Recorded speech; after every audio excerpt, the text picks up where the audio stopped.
Hey guys, so for this makeup tutorial, I'm gonna show you how I usually do my makeup whenever I have an upcoming job interview to go to. Now, I just hope you guys find this video helpful in case you don't know what makeup look to go for, but you want to look extra nice on a day such as this one. After all, we all want to leave a lasting impression on the panel that's going to interview us, the boss, and basically people who are going to hire us. So if you like this kind of video, then keep watching. Of course, first things first, I apply primer using the e.l.f. Poreless Face Primer all over my face and a little bit more on my inverted T-zone, which is the cheek area and the nose, up all the way to the bridge of my nose. Then with the Real Techniques blending sponge and my two BOYS Complete Coverage Foundation in light beige and sand beige, I'm going to mix the two foundations in the back of my hand, and once I'm done mixing, I'm going to use my fingers to transfer the product into my face and then later blend it with a beauty blender. Now, of course, the first coating I usually do is gliding motion to set a nice base so that I would know where to apply extra foundation or a second coat the next. And then the second coat would usually be a dabbing motion so that the coverage of the foundation doesn't really go away, because this foundation in particular has a very light coverage. So instead of packing on layer after layer, I'm just going to use dabbing motion for the second coating for the purpose of keeping the coverage intact, as I've said before. Then whatever's left of the sponge, I'll apply it to my neck to make sure that the face and the neck match. Then moving on with my NYX HD concealers in 02 and 03. Of course, I always go with the 03 first, which is my all over the face concealer, and I'm gonna basically apply it with areas in my face that have large pores, blemishes, pimples, and uneven skin tone. And then I also hide it not only to hide the redness, but also a little bit of my mustache going on there.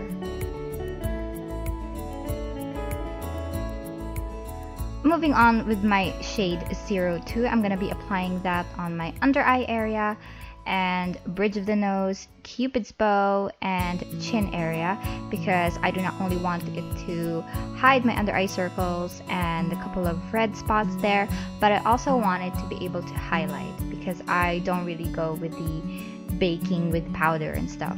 And then using the same Real Techniques sponge and of course using dabbing motion as well, I'm going to blend the product into my face as natural as I possibly can without really moving the concealer all around to keep the coverage intact. After all, I've already applied so much.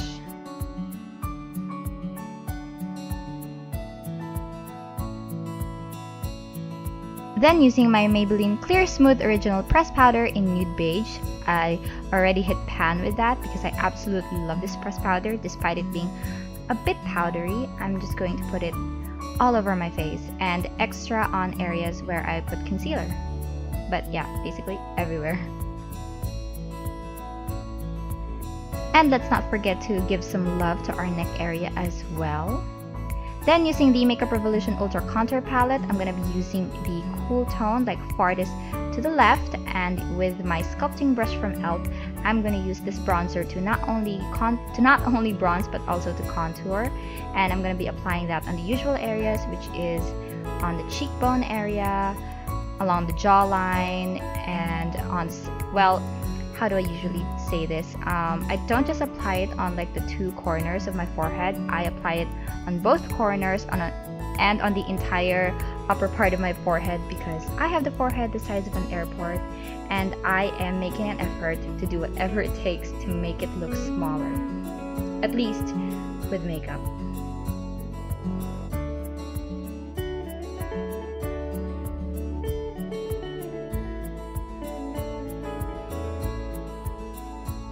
Then using my NYX Rogue Cream Blush in Boho Chic, I'm going to be applying that on my cheeks, and I'm going to be using a diagonal way of applying it just so my cheekbones would look sharper, which gives the illusion of a slimmer face.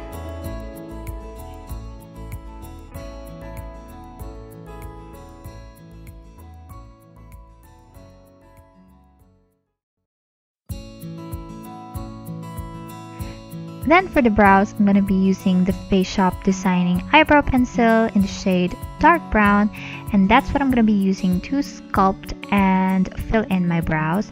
Now for this video, I really intended for light, natural looking brows, but because I'm in the process of training myself to learn how to draw my brows and just arch it, well, I know how to draw my brows, I just need to arch it a little bit more. I drew and drew and drew until it became quite dark, but with the help of a little blending, tinting, and concealing, it's still manageable. Anyways, as you can see, it's not really that awkward looking type of brows. It's actually nice. It's just a little too dark. So you guys are free to do how you naturally do your brows and go search for other tutorials if you aren't happy with this type of brows, but the goal is to have neat looking brows. You also want to make sure that when you are drawing your brows, you have to keep the edge, like the far edge, really sharp, sleek and clean, because that's more noticeable. Like even if you have messy eyebrows in like the inner part of your brows, it's okay, like that's gonna look natural and youthful, but keep the edges on the outer part clean.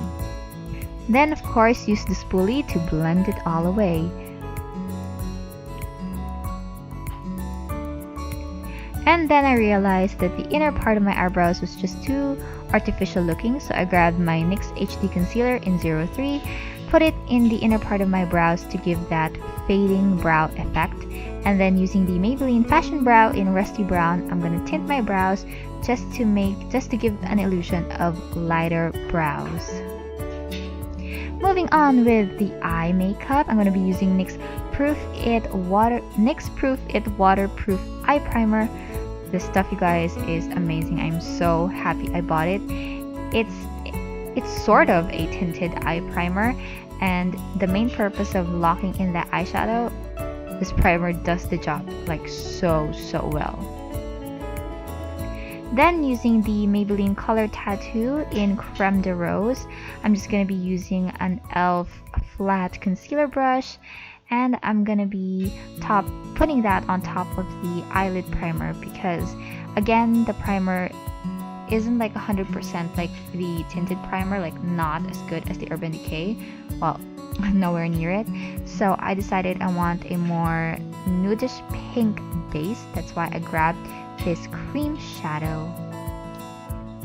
Now the reason I decided to use a flat concealer brush is because one of the worst things you could ever experience doing your makeup is when you dip your finger into the product and it goes inside your nails. That is gross.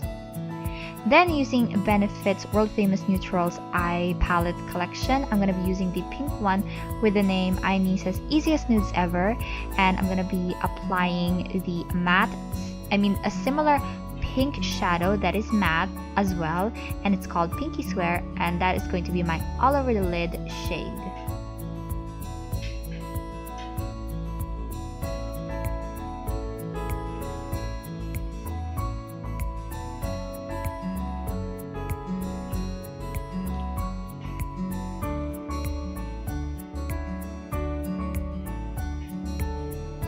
Then grabbing a shimmery highlight shade, and the name is Call My Buff. I'm going to be applying that on my center lid to lift the eye makeup more and to give a three-dimensional effect to my all over the base shadow. You can already see like the difference it makes. Then with a contour brush by e.l.f., I'm going to be popping that on my brow bone as well to lift and accentuate my eyebrows even more. This also gives a three-dimensional effect by lifting the brow bone, further sinking like the crease area.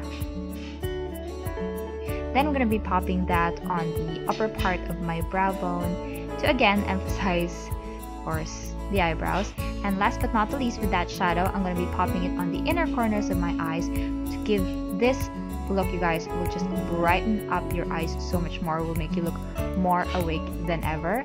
And then grabbing another shimmery shade called Thanks a Lot, that is going to be my contour shade, and I'm using the same contour brush. And yeah, I'm not really planning on intensifying it so much, but I just want to give more depth to my eyes so it looks less flat. The things I said are so similar, it's insane, but yeah, that's the point of it. Be sure to really blend this product, so because the crease shadow is the one that needs to look the most natural out of all the eyeshadows you're going to be popping in. Then to connect the upper and lower eye makeup, I'm just going to be putting it along the lower lash line. And then I'm gonna extend it just a little bit more to create a very subtle cat eye. Then with the NYX Badonkadonk mascara, I'm gonna be applying that, of course, on my lashes.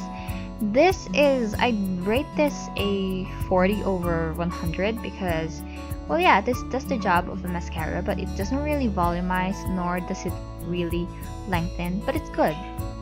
It's a good mascara. It just doesn't do what like the packaging promotes, I guess. Then to top it all off, I'm going to be using Nude Embrace by Maybelline. I love this muted nude lippy, and it's just so perfect to give you natural, you know, MLBB kind of lips, and yeah. So that is the end of this tutorial. I hope you guys liked this video. If you guys like the products or some of the products I used, don't worry, I'm gonna link it all down below. And I hope you guys enjoyed watching all throughout the video. Thank you so much for those who finished watching it. Do give this video a thumbs up, and don't forget to subscribe to my channel to get my weekly uploads of videos. Oh my gosh, did I say it right? Okay then, I'll see you all in my next video.